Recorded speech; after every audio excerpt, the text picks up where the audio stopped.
Hello everyone, welcome back to my channel. This is Natalie with Natalie's Closet, and today we're going to be going over Getting to Know You episode 30, as well as finding out who the winner of last week's Subscriber of the Week is.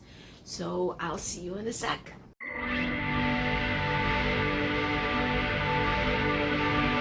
Natalie's Closet. Okay, so welcome back everyone. As I said, this is Natalie with Natalie's Closet, and we are going to be doing Getting to Know You episode 30, as well as finding out the Subscriber of the Week for last week. Now my voice is better, finally it's getting better, but it is still, I'm still having the strain to talk a bit. So yeah, anyway, welcome to our new subscribers, welcome back to all of our existing subscribers. I am so happy that you have come back to watch another video. And if you are new, I would love it if you'd consider hitting the subscribe button as well as the notification bell next to that down below, turning it to all so that you get notified with any videos that I put out. And if you would be willing to give this video a thumbs up and share it, that would be absolutely amazing. I would greatly appreciate that. So, all right. So I know this video normally would be posted on Friday, and you all know I couldn't post it on Friday because I didn't have a voice. And yesterday we were out all day. It was a beautiful morning, so we had breakfast, and then we decided to take a ride along the beach, and then we made a couple of stops, and then we decided to have lunch, and then we came home, and there were a couple of things we had to do, and then we decided to take Miley to the PARK for the first time since my mom's second surgery in March. So she was really excited, and then we got home. I had to clean her up, and then I had to take a shower before I considered recording, and then it was so late and I was just so tired, so I apologize. But here's the video. I will be announcing the last week's Subscriber of the Week, which yes, typically happens on Mondays, but again, with everything, yeah, so, but today is the day that you will be entering this week's Subscriber of the Week, so that tomorrow I could do the drawing and announce who this week's Subscriber of the Week is. So make sure you check the Halloween scape behind me and let me know in the comment section below what it is that changed between Monday and today's video. Sorry, I apologize. So yeah, I'm just so excited. It's getting closer and closer to Halloween. Plus, remember, if you haven't entered my spectacular Halloween surprise giveaway, which was that Monday's video? I think it was Monday's video. Make sure you go back to that video and follow what it is I said you have to do to enter the giveaway, and go ahead and enter, because the giveaway ends tonight at midnight Eastern. So I'll be doing the drawing sometime after midnight Eastern tonight, and I'll be announcing also tomorrow the winner of my spectacular Halloween surprise. So I'm really excited about that. You guys have been amazing with all the things that you've been doing, and I love how interactive you guys got with this. It's awesome. My mom and I have been loving reading the comments, you know, in both areas. I'm not going to give out too much on this one so that you guys actually check out what you have to do on that video. But plus, tomorrow I will be opening up the first Halloween Advent baggie to see what the first yarn is for day one of the 13 Days of Christmas Advent box. So yay, I'm so excited. I already looked at what the first part of the crochet along is going to be for that yarn. So I'm hoping I'll be able to actually follow along and stay on course with the crochet along. We'll see how that works out. But so there's going to be a lot of stuff going on tomorrow as well, so I'm really excited about that. My hair, I don't know what the heck happened. I took a shower last night, and today I've, you know, done a couple of things around the house, but you know, I didn't style it, which you all know. I just let it air dry and go, but it's doing some kind of funky thing on its own, so sorry about that. Anyway, so let's get on to Getting to Know You episode 30, and then at the end I will announce the winner. Well, at some point I will announce the winner of last week's Subscriber of the Week. So I don't know if you guys remember me talking about the okay, sorry, I wanted to make sure I made notes to myself. I wanted to make sure I went over everything.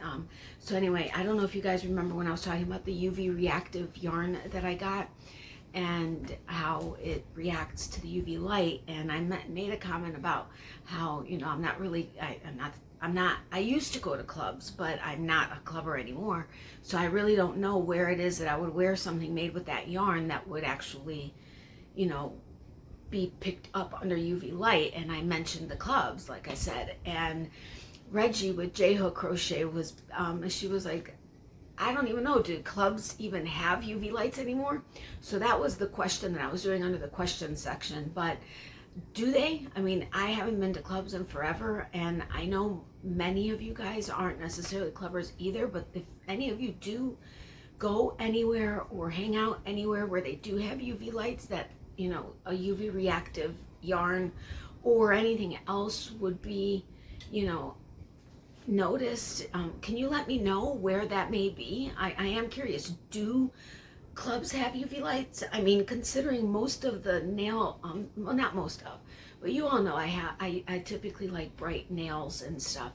Most of the acrylic powders that I use are UV reactive, and my nail tech, Kim, every single freaking time, because I have to put a gel top coat on mine, not the resin that normally goes on top of powder acrylic, because it just doesn't work right. Anyway, so I use the gel, so I have to go into the UV light.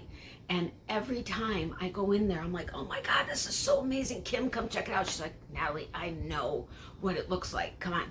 And I'm like, but you got to check it out. And every time I say I have to make a contraption or something where I can have a UV light over my nails like all the time, so they can just be so awesome, right? She laughs at me every time I do that. But so I'm curious, are there places, because I mean, nail polish, the gels, the acrylics, I've seen materials, you know, like at stores and stuff that are UV reactive.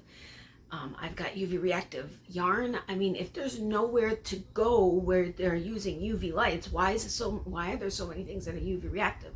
So please let me know. I'm actually interested in finding that out, because I thought that was kind of cool. So anyway, I did want, and now on to the other section with the tips and any ideas and comments and stuff. I did want to thank you guys for checking out our for checking out our other channel, our kitchen channel. You guys are awesome, and I love how much fun you seem to have had with that. Thank you so much. My mom and I both appreciate that very much. Also, thank you to those who have said that you guys are going to check out the small business links that I had gone over on Monday. Several of you said you guys were going to go and check those out. So thank you for that. I really do appreciate that. And of course, the businesses would too, if you end up, you know, I mean, even the traffic is appreciated, but if you did end up making a purchase, obviously they would be very appreciative of that.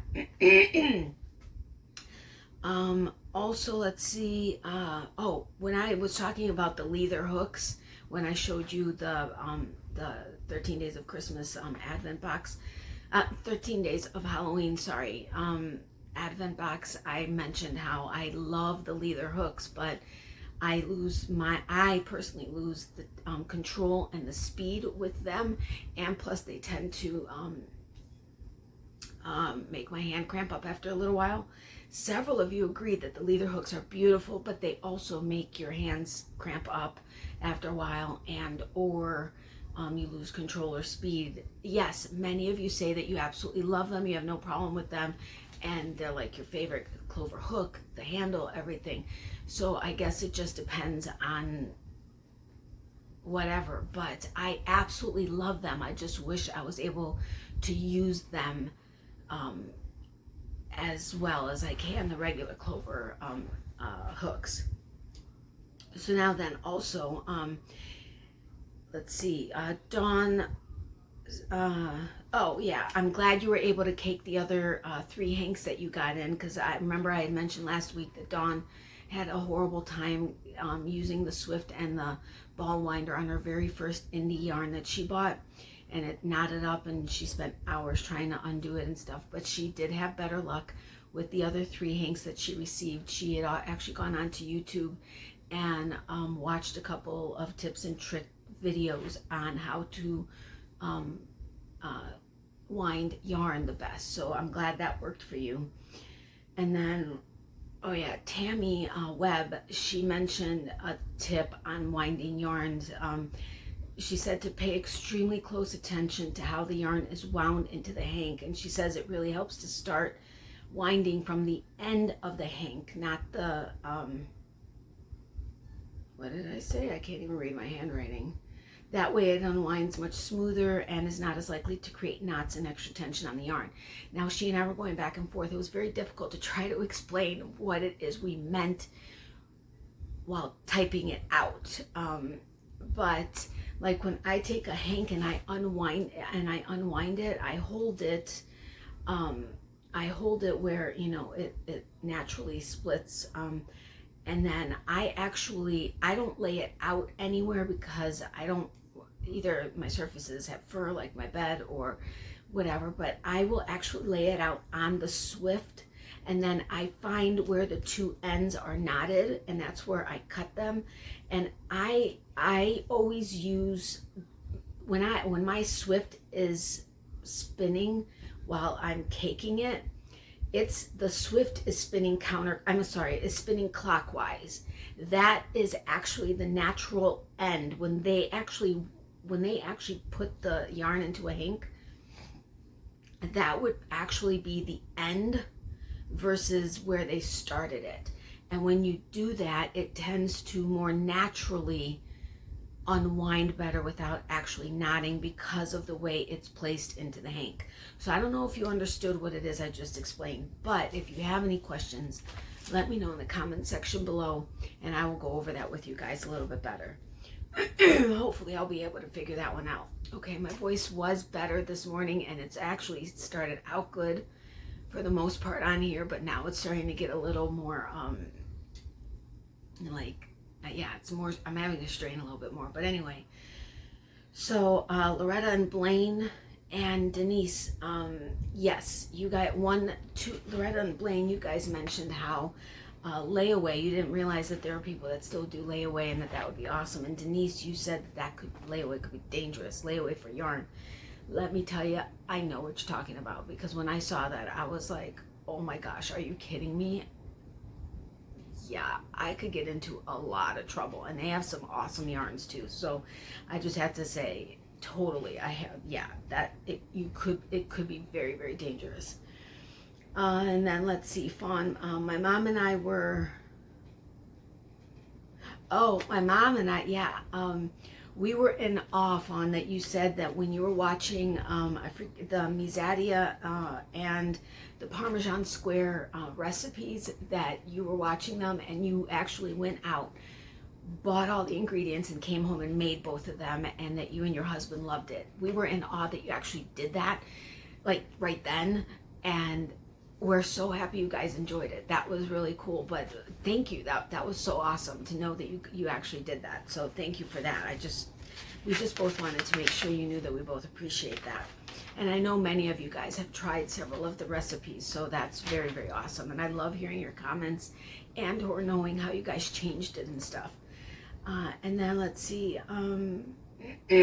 oh, Michelle, you cracked my mom and I up when you mentioned with the energy balls and stuff, that they would never make it to the cookie stage or to the ball stage or anything, that you would just you would just eat it right there. It would never make it to the end stage. We cracked up so hard when we read that, because I know I totally understand what you're saying. I'll sit there and I'll have, I'll just take a spoonful here or there, and I'm like, okay, these need to be shaped. There was a purpose for this recipe. So yeah, just know that you cracked us up. Oh, and then also thank you all so very much for all of your remedies that you were giving me for whether it was sinuses or for the throat or whatever. I really do appreciate it. Honestly, I never felt stuffed up or anything. My sinuses were just draining a lot. I was able to breathe. There was no problem with that. It was just when my sinuses drain too much, it tends to irritate my throat, and then I lose my voice. But I wanted to sincerely thank you guys, because you guys gave me some really awesome remedies. So thank you very much for that. And thank you for all the thoughts and the prayers and everything. You guys are amazing. I mean, I know I say that a lot, but you guys really are amazing. I mean, seriously, just everything, the tips, the tricks, the this, the that, and all of the, I mean, between in my comments and in emails and or messenger, I mean, just, you guys are so awesome. Thank you very much. So anyway, I did do a, you know how when I ask you guys a multiple choice question, or I ask you something and there are multiple options that you can choose from? Well, with the recipes and stuff, I did do a tick mark on which recipes seemed to get, you know, responses. Now, the 3 that got the least, well, actually, no, I'm sorry. Since then, there were 2 more on that. So the 2, I lied, this one also got 1.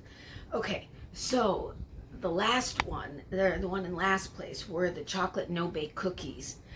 Now, a couple of you guys mentioned the oats, peanut butter, and chocolate. Now, the no-bake cookies had cocoa powder, I think, in it, but I don't think they had actually chocolate chips. And for the life of me, I can't remember right this second, so I apologize if I'm wrong on that. So when you guys mentioned chocolate chips, peanut butter, and oats, I assumed you were talking about the energy balls. So if I'm wrong on that, the statistics on this little tick mark thing is going to be wrong. But I got 1 that specifically said the chocolate no-bake cookies. So there was 1 on that one. Then we got 2 on Baba's Makagigi, which was the kind of sort of like the 7-layer bar. And a couple of you had multiple answer. You know, you said which one was your favorite, but you also said and this or whatever. So I put you into each spot. But the Makagigi is one of my favorites because that one is absolutely amazing. And I am going to go through the recipes and pin comments to some of them if we tried something different the next time we made it, or if we did something different with something else. So I am going to go through and do that. So then the next one was the sweet dark cherry smoothie.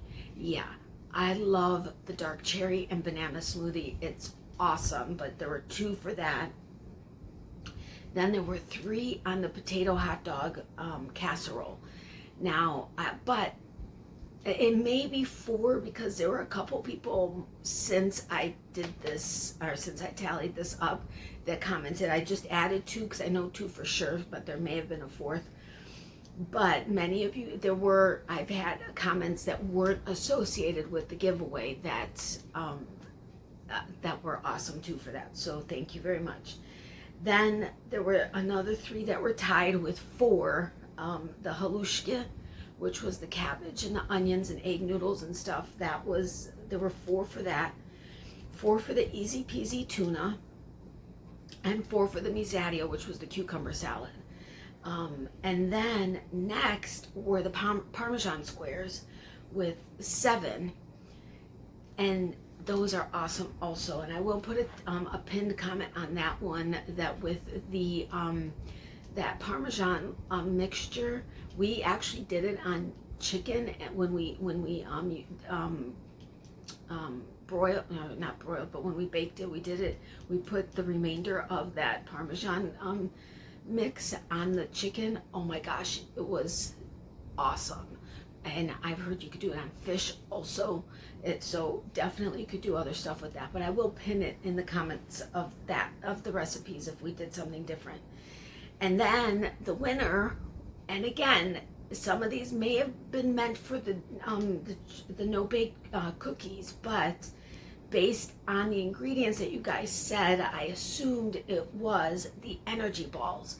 Those are so good, so good. But that there were 10.